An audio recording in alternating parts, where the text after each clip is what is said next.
Good morning and welcome to Morning Markets from True Potential. Today we'll look back at asset market performance yesterday and then focus in on some of the announcements from the UK.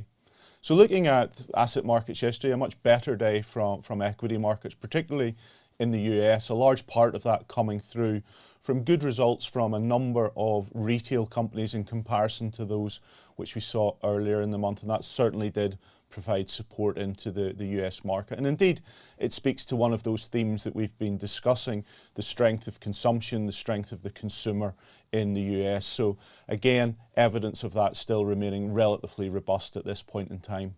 Turning to the UK then, we had quite a raft of announcements from the Chancellor yesterday, really recognising the challenges that have been faced by households by rising energy bills. And we've seen a number of support measures coming through yesterday, which indeed, if we look at the lower sort of income level there, we can see £1,200 of support coming through. And then for all households, something in the region of £400. So that's quite significant and goes a long way to offsetting the energy price cap changes that we've seen over the past number of months, and indeed we'll see in October of this year as well.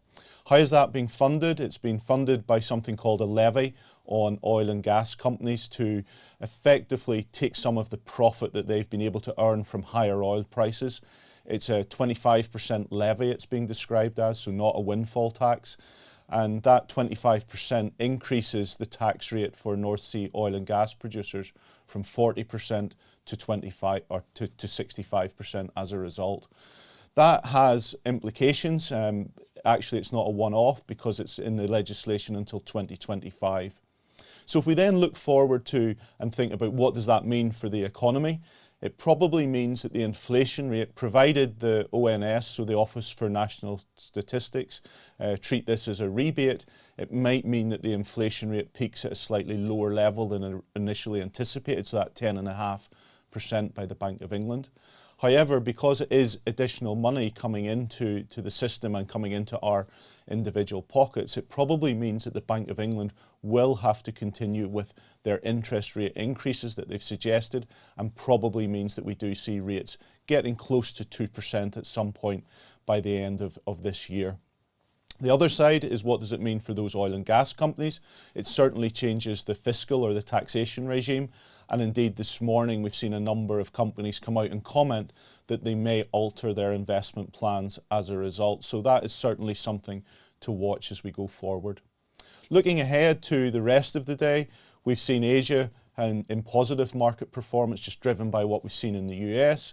We have the personal consumption expenditure inflation data from the US this afternoon. That's going to be a very key measure because that is the measure that the Federal Reserve focus on when they are looking at inflation trends in the US.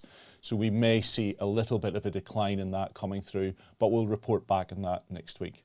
Many thanks for joining us, and we look forward to seeing you again next week. Subscribing to the True Potential YouTube channel is quick and easy. Simply go to the channel on your desktop or through the YouTube app on your phone and click the subscribe button. You can then press the notification bell symbol if you wish to be notified as and when new videos are released. Doing this is a great way to keep yourself updated with market developments and personal finance insights. Thank you to everyone who has subscribed, and we look forward to continuing to help you do more with your money.